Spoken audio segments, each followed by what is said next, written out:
Hi, in this video I'm going to talk about voltage-gated ion channels. So these are the channels which change the membrane potential and thus allow an action potential. So here are the channels. The white channels are the voltage-gated sodium channels and the black are voltage-gated potassium channels.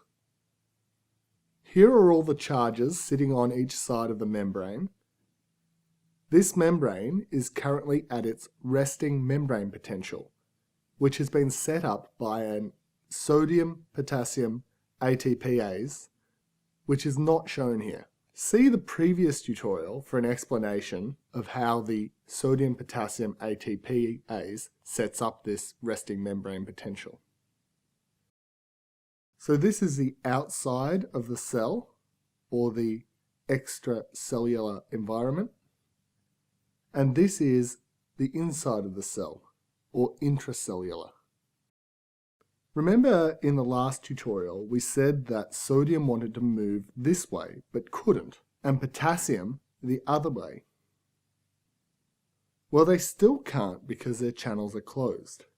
However, if we change the voltage across the membrane by adding positive charges here and here, then this gate flips open on the sodium channel.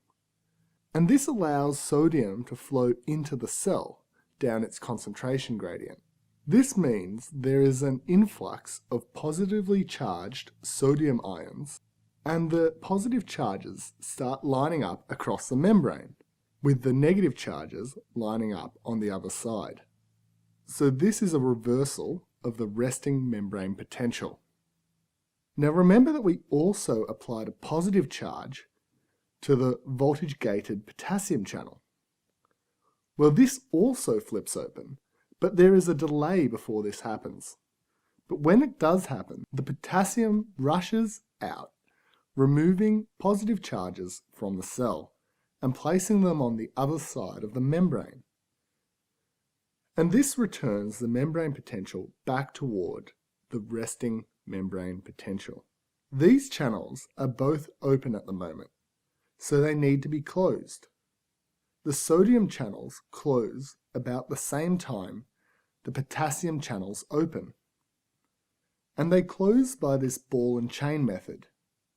This ball gets stuck in the channel, and sodium can't flow through anymore.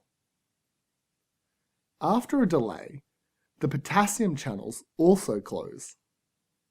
Now, potassium can't flow, and this keeps the membrane potential back near the resting membrane potential.